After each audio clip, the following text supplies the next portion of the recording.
नमस्कार दोस्तों, स्वागत है आपका अपने वीजी नॉलेज में। मुंबई जिसको एक समय उसके स्टेट नाम से नहीं अंडरवर्ल्ड के नाम से जाना जाता था।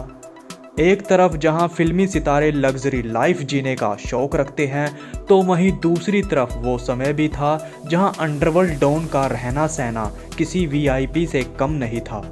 आज जिस अंडरवर्ल्ड डॉन की हम बात करने जा रहे हैं उसका नाम था करीम लाला।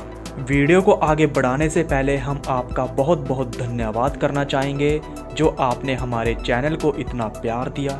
ऐसे ही प्यार बनाए रखना, हम आपके लिए वीडियो लाते रहेंगे। तो चलते हैं वीडियो की तरफ। आपको बता दें, संजय राउत ने आज से कई साल पहले ये तक कह दिया था कि पूर्व प्रधानमंत्री इंदिरा गांधी मुंबई में करीम लाला से मिलने जाती थी।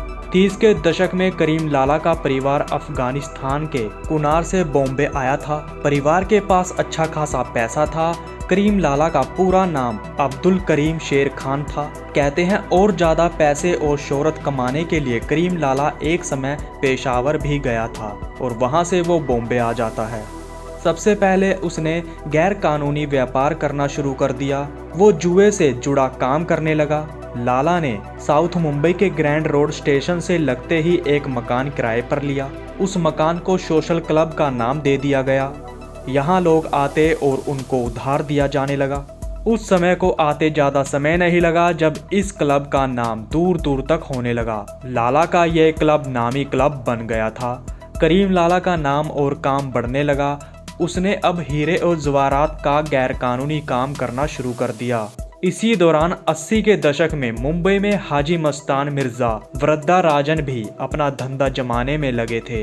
कहते हैं इन तीनों ने अपना अपना एरिया बांट रखा था जिससे तीनों में लड़ाई झगड़ा ना हो।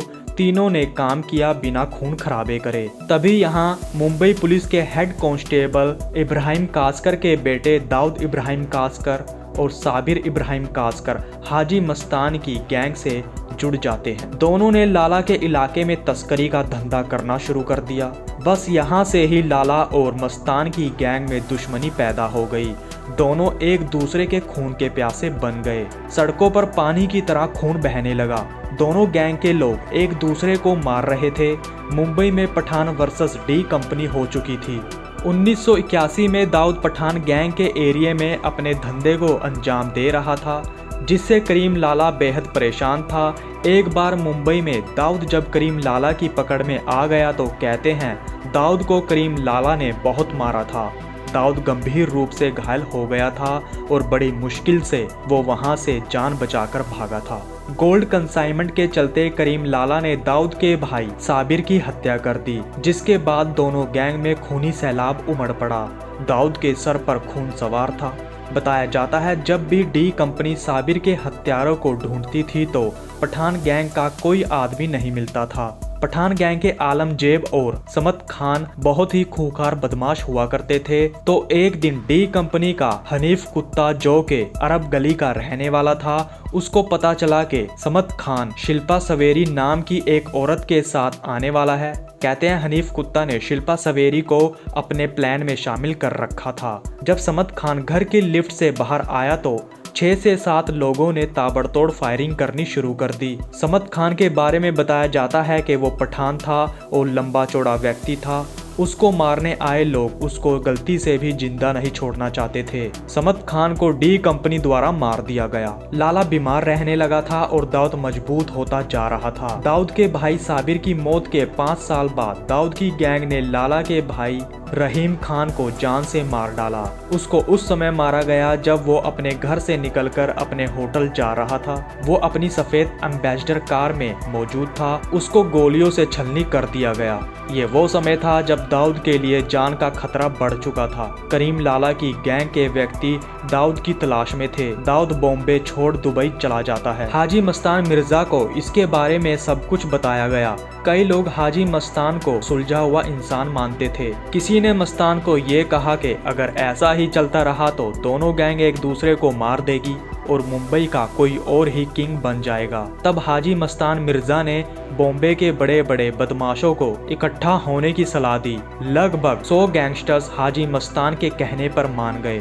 बताया जाता है इसमें अहम किरदार एक लेडी ने अदा किया था जिसका नाम था जीनाबाई दारूवाला। जीनाबाई दारूवाला ने मीटिंग का अरेंजमेंट किया। पहली मीटिंग बॉम्बे में की गई। लाला और मस्तान को आमने सामने बिठाया गया। दाऊद इब्राहिम जो कि दुबई में बैठा था तो वो वहां आने के लिए नहीं माना। अब कोई रास्ता नहीं बचा था। दुश्मनी खत्म होने की बजाय बढ़ने के मोड़ पर आती दिख रही थी। तभी जीनाबाई दारूवाला ने सुझाव रखा कि हम काबा शरीफ में जाएंगे मक्का, यहाँ दोनों की सुलह करवाएंगे। बताया जाता है 100 लोगों का ये ग्रुप पूरा का पूरा चार्टर्ड प्लेन में सऊदी अरब के जद्दा पहुँचते हैं और वहाँ से मक्का के लिए रवाना हो जाते हैं। मक्का पहुंचने के बाद दुबई से दाऊद वहां आता है और दोनों में फिर बातचीत हुई। दोनों काबा शरीफ गए। वहां दोनों ने कसम खाई कि हम आज से एक दूसरे की गैंग के किसी भी व्यक्ति का खून नहीं बहाएंगे। कहते हैं उस दिन के बाद ना तो पठान गैंग ने डी कंपनी के लोगों का खून बहाया और ना डी कंपनी ने पठान गैंग की तरफ आंख उठाकर देखा। करीम लाला के बारे में ये भी बताया जाता है कि उसको बॉलीवुड की फिल्में बहुत पसंद थी। करीम लाला के बॉलीवुड में कई दोस्त थे। एक बार अभिनेत्री हेलन बॉलीवुड सुपरस्टार दिलीप कुमार की मदद से करीम लाला के पास मदद मांगने गई थी। और तो और ये भी कहा जाता है कि संजय खान ने करीम लाला को काला धंधा गोरे लोग मूवी में एक रोल करने की पेशकश की थी, लेकिन लाला ने इसके लिए मना कर दिया, जिसके बाद लाला की जगह सुनील दत्त को वो रोल दिया गया। करीम लाला की छड़ी के किस्से बहुत लोगों ने सुने होंगे। जिन्होंने नहीं सुने उनको बताना चाहेंगे। मुंबई में करीम लाला का खौफ इतना था कि किसी जमीन के कब्जे के लिए लाला को वहां जाने की जरूरत नहीं पड़ती थी, बल्कि उसकी गैंग के व्यक्ति केवल उसकी छड़ी वहां रख दिया करते थे। वही जगह करीम लाला की हो जाया करती थी। करीम लाला सफेद पठानी सूट पहना करता था। वो लंबा चौड़ा व्यक्ति था और आवाज में दम और भारीपन था। उसकी पर्सनैलिटी को देख बड़े बड़े लोग सहम उठते थे। 19 फरवरी 2002 को 90 साल की उम्र में करीम लाला की मुंबई में मौत हो गई। करीम लाला ने 50 से लेकर 80 के दशक तक पूरी मुंबई पर राज किया। वो मुंबई का पहला डॉन था। तो दोस्तों ये थी अब्दुल करीम शेर खान उर्फ करीम लाला की जिंदगी से जुड़ी कुछ बातें। अब तक के लिए इतना ही। तो नमस्कार दोस्तों।